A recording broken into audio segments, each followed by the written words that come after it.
Casing online classes में।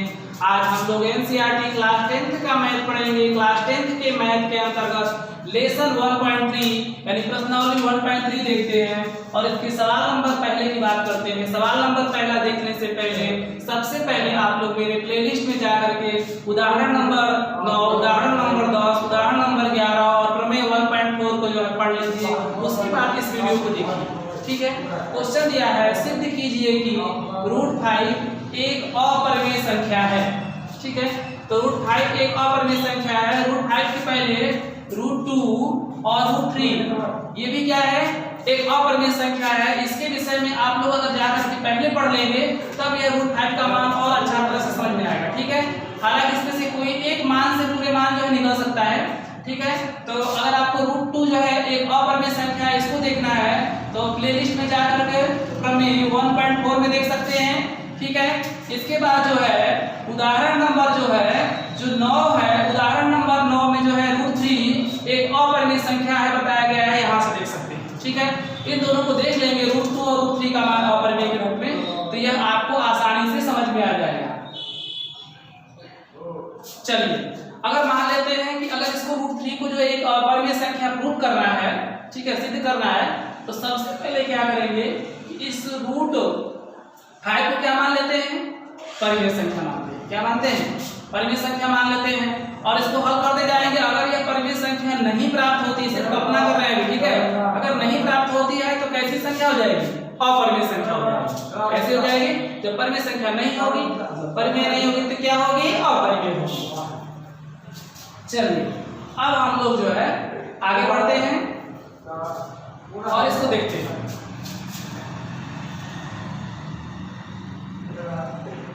यहाँ पर मान लेंगे, माना √5 = p/q एक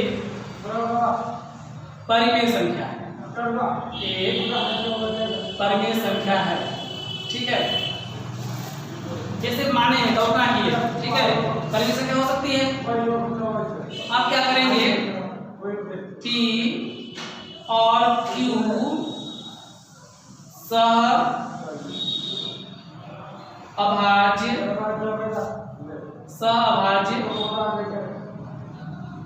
संख्या है, ठीक है। तो p और q क्या हो जाएगा, सहअभाज्य संख्या हो जाएगा और यहाँ पर लिखेंगे q ≠ 0, q जो है 0 के बराबर नहीं होगा, ठीक है। इसको अच्छी तरह से समझने की कोशिश करेंगे। मान लिए हैं कि √5 का मान जो है p/q के रूप में एक परिमेय संख्या है और परिमेय संख्या होने के लिए दो प्रकार की कंडीशन यहाँ मैंने बताया है। पहली कंडीशन है कि p और q सहअभाज्य संख्या होना चाहिए, ठीक है। और दूसरी कंडीशन है कि q ≠ 0, q का मतलब हर, इस हर का मान 0 के बराबर नहीं होना चाहिए, ठीक है। तो इसका मतलब 0 के बराबर नहीं होने का मतलब क्या, अगर आप 0/1 लिख देंगे तब तो यह परिमेय संख्या होगी, ठीक है, क्योंकि हर एक है। अगर यहीं पर 1/0 लिख दिया जाए तो 0/1 तो परिमेय संख्या होगी, लेकिन 1/0 का मान परिमेय संख्या नहीं होगी। क्यों, क्योंकि इसका हर क्या है, 0। यहाँ पर लिखा क्या गया है कि q ≠ 0, ठीक है। और यहाँ से देख लेते हैं p और q का सहअभाज्य संख्या का मतलब क्या होता है, किसी भी संख्या का जो HCF आना चाहिए। अगर दो संख्याएं लेते हैं उसका HCF कितना आना चाहिए, अगर 1 आएगा तभी वह संख्या सहअभाज्य संख्या होगी। जैसे देख सकते हैं, जैसे 22/7, ठीक है। यहाँ पर सिर्फ कार्य के रूप में समझ रहे हैं, 22/7 है तो 22 और 7, ठीक है। 22 और 7 का हम लोग क्या निकालेंगे, HCF निकालेंगे, ठीक है। इसका HCF कितना आता है देखते हैं। 22 का गुणनखंड आप करिए तो 1 × 2 × 11 हो जाएगा, ठीक है। 7 का गुणनखंड आप करेंगे तो 1 × 7 होगा, ठीक है। अब इसका क्या निकालेंगे, HCF निकालते हैं। HCF हाईएस्ट कॉमन फैक्टर, ठीक है। तो HCF कैसे निकालते हैं, देखिए कि दोनों ही पद में यानी 22 के गुणनखंड में और 7 के गुणनखंड में जो संख्या दोनों में दिखाई देगी वही HCF होगा, 1 हो गया, ठीक है। तो इस प्रकार से 22/7 में 22 अंश है, 7 हर है, दोनों का HCF कितना आ गया, 1 आ गया। जब एचसीएफ 1 आ गया इसका मतलब यह कैसी संख्या हो गई, सहअभाज्य हो गई। ठीक है, पी और क्यू का मान पी हो गया और ये क्यू हो गया, सहअभाज्य हो गया। इसका मतलब कि जब सहअभाज्य हो गया तो यह परिमेय संख्या के नियम को क्या कर रहा है, पालन कर रहा है। ठीक है, इसलिए ये कैसी संख्या हो जाएगी, इसलिए यह जो है परिमेय संख्या हो जाएगी। ठीक है, इसका मतलब इसका एचसीएफ जो है कितना आना चाहिए, 1 आना चाहिए। लिख सकते हैं पी और क्यू का एचसीएफ, ठीक है, बराबर 1। अभी भी कुछ बच्चों के मन में प्रश्न उठ रहा होगा, ठीक है, तो उस प्रश्न का आंसर जो है हम दे देते हैं। बच्चों के मन में जो प्रश्न उठ रहा है, ठीक है, उस प्रश्न का आंसर हम लोग देते हैं। वह प्रश्न क्या है, कभी कभी कोई बच्चा सोचता होगा कि अगर सर 4/6 दे दिया जाए, ठीक है, तो 4/6 क्या जो है ये परिमेय संख्या है? हाँ, कैसे है देखते हैं। इसको 2 से काटेंगे, 2 दूना की 4, ठीक है, 2 तिहाई 6, कितना आ गया, 2/3। अब इस 2 और 3 का, 2 और 3 का एचसीएफ निकालेंगे। एचसीएफ कितना आएगा, 1 आएगा। कैसे आएगा देखते हैं। तो 2 को क्या लिखेंगे, 1 गुणे 2। 3 को क्या लिखेंगे, 1 गुणे 3। अब इसका क्या निकालेंगे, एचसीएफ निकालेंगे। एचसीएफ कितना आएगा, 1 आएगा। ठीक है, इसका मतलब कि इससे स्पष्ट है कि 2/3 कैसी संख्या है, परिमेय संख्या है। कैसी संख्या है, परिमेय संख्या है। ठीक है, इसको आप लोग समझ गए होंगे। आगे चलते हैं। ठीक है, अब सवाल को हल करते हैं। यहाँ पर तो मैंने रफ कार्य के रूप में बता दिया है, तो फिर से देख लीजिए। √5 जो है p/q एक परिमेय संख्या है। परिमेय संख्या कैसे है, p और q जो है सहभाज्य संख्या हो गई। ठीक है, पहला कंडीशन क्या होगा, सहभाज्य। और सहभाज्य कैसे होगा, p और q का जो है एचसीएफ कितना आएगा, 1 आएगा। ठीक है, और q is not equal to 0, मतलब कि q जो है 0 के बराबर नहीं होता। ठीक है, उस कंडीशन में √5 क्या हो जाएगी, एक परिमेय संख्या हो जाएगी। आप लोग इतना बात तो समझ गए होंगे। ठीक है, अब यहां से हम लोग शुरू करेंगे आगे का। लिखेंगे दोनों तरफ का वर्ग करने पर, दोनों तरफ का वर्ग करने पर, तो इसका वर्ग कर दें। √5 का स्क्वायर कर देते हैं। इसको लिख देंगे p/q का स्क्वायर कर देते हैं। ठीक है, √5 का स्क्वायर क्या हो जाएगा, 5, और इसका स्क्वायर करेंगे तो p² q स्क्वायर हो गया। ठीक है, यहाँ पर कुछ नहीं है तो अपने मन से 1 लिख सकते हैं।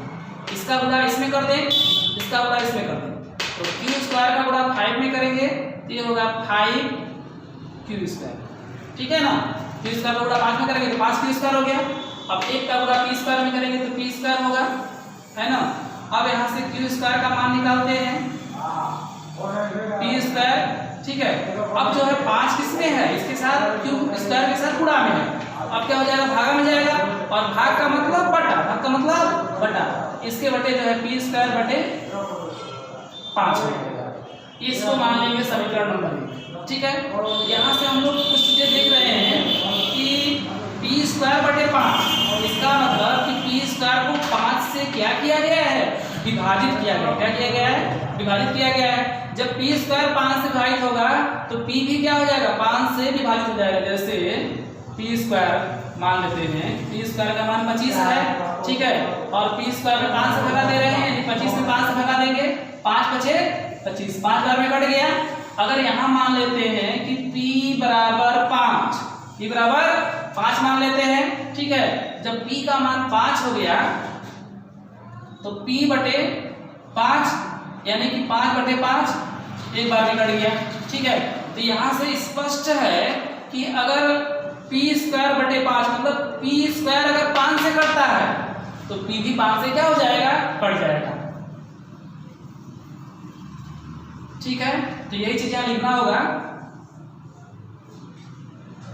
p² जो कि p² जो कि 5 से विभाजित होता है तो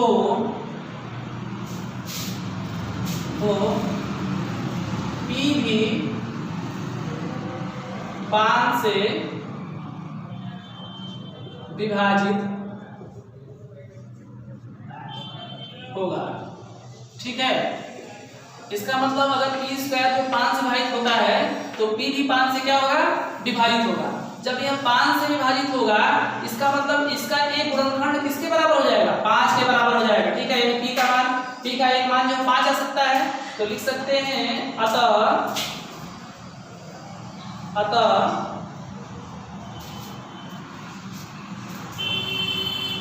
P का एक गुणनखंड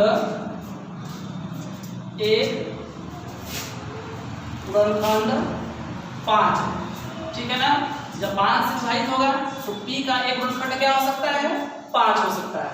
ठीक है, यह सवाल की हम लोगों की कौन सी स्थिति बनी, पहली स्थिति, फर्स्ट स्थिति। ठीक है, पहली स्थिति हम लोग की बन गई है। चलिए आगे चलते हैं। अगर जो है यहाँ से आप लोग ध्यान से देखिए, यहाँ कह रहा है कि P का एक गुणनखंड 5 है, इसका मतलब क्या होता है कि P का मान 5 के बराबर हो सकता है। ठीक है, तो इसका मतलब कि P बराबर क्या लिख सकते हैं, 5m। P बराबर क्या लिखेंगे, 5m लिखेंगे। अब क्या करते हैं, समीकरण 1 में P का मान रखने पर, ठीक है, तो अब क्या करते हैं कि समीकरण 1 में P का मान रख देते हैं। समीकरण 1 हमारा ये है Q square is equal to P square upon 5, है ना। समीकरण 1 है Q square is equal to P square upon 5। अब देखिए Q स्क्वायर है तो जो का त्यों लिखेंगे, है ना। इसके बाद देखते हैं P स्क्वायर है तो P का मान देखते हैं, P का मान कितना है, 5m, तो P के स्थान पर क्या लिख देंगे, 5m लिख देंगे। ठीक है, और इसका P का स्क्वायर है ना, P का स्क्वायर है, इस 5m का भी क्या करेंगे, स्क्वायर कर देंगे। बटे कितना है, 5 है, 5 कर देते हैं। अब 5m का स्क्वायर 25m स्क्वायर हो जाएगा, यानी 5m का स्क्वायर करेंगे तो क्या हो जाएगा, 25m स्क्वायर। ठीक है, 25m स्क्वायर हो जाएगा, बटे 5 हो गया। 5 से 25 को काटेंगे 5 बार में, 5 बचे 25।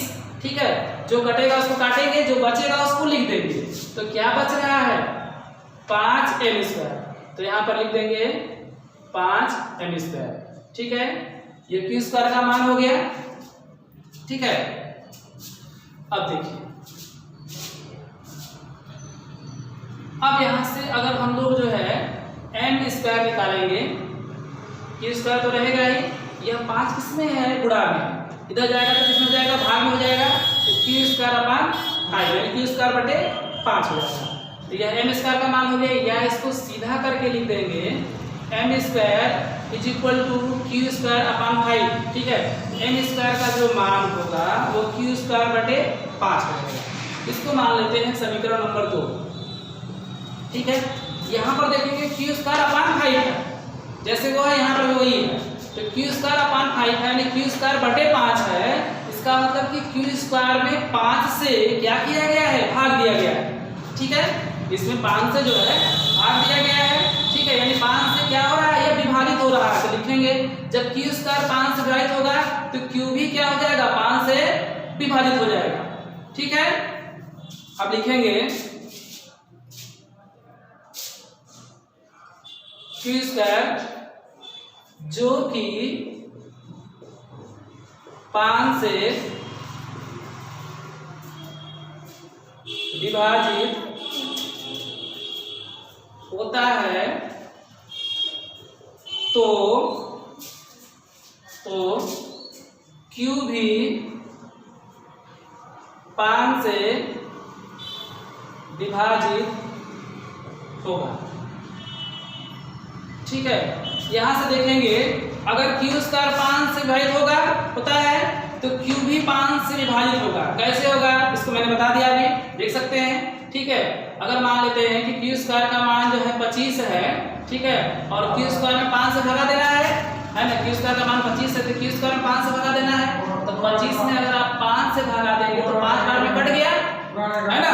कटने का मतलब क्या हो गया कि क्यू स्क्वायर 5 से क्या हो गया, विभाजित हो गया। अब देखिए अगर क्यू स्क्वायर बराबर 25 है तो क्यू का मान कितना आएगा, 5 आएगा। 25 का वर्गमूल 5, क्यू का मान 5 हो गया तो क्यू बटे 5, ठीक है। तो क्यू का मान 5 है, 5 बटे 5, 5 एक कम 5, एक बार में क्या हुआ, बढ़ गया, ठीक है। तो इससे स्पष्ट है कि 5 अगर जो है क्यू स्क्वायर में 5 से भगा देते हैं, ठीक है, तो ये कट गया, तो क्यू में भी अगर 5 से देंगे तो ये कट जाएगा, ठीक है। इससे स्पष्ट है कि क्यू स्क्वायर जो कि 5 से विभाजित होता है तो क्यू भी क्या हो जाएगा, 5 से विभाजित हो जाएगा। चलिए इसको आगे देखते हैं। अब जो है अतः अगर जो है q जो है 5 से विभाजित होगा तो इसका q का भी एक गुणनखंड क्या हो सकता है, 5 हो सकता है। अतः q का एक गुणनखंड 5, ठीक है, मतलब एक गुणनखंड 5 है। इसको ले लेते हैं सेकेंड स्थिति। अब इस स्थितियों की तुलना करेंगे, ठीक है। अगर पहली कंडीशन की बात करेंगे तो हम लोगों ने क्या देखा, हम लोगों ने पहली कंडीशन में देखा, पहली कंडीशन में हम लोगों ने ये देखा कि जो है यहाँ पर ध्यान से देखेंगे कि जो है P है वो किससे कट रहा है, 5 से विभाजित हो रहा है, और P का एक गुणनखंड क्या है, 5 है, और यहाँ पर भी जो है Q किससे कट रहा है, 5 से कट रहा है, और Q का गुणनखंड कितना है, 5 है, ठीक है। तो इन दोनों कंडीशन से स्पष्ट है कि इन दोनों का, ठीक है, P और Q का जो HCF आएगा वो कितना आएगा, 5 आएगा। कितना आएगा, 5 आएगा। जबकि हम लोग का HCF आना कितना चाहिए, HCF 1 आना चाहिए। क्या यह नियम का पालन कर रहा है, नहीं, यह नियम का पालन जो है नहीं कर रहा है। जब यह नियम का पालन नहीं कर रहा है तो इससे स्पष्ट है कि यह संख्या क्या है, परिमेय संख्या नहीं है, क्योंकि परिमेय संख्या होने के लिए HCF 1 आना चाहिए और यहाँ पर क्या है, 5 आ रहा है। अतः यानी देखिए इसलिए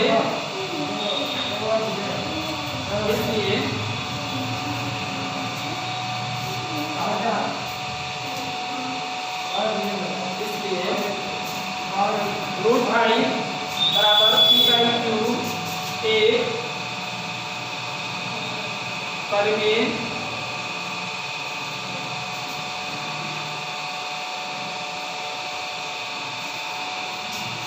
यहाँ पर लिखेंगे स्थिति फर्स्ट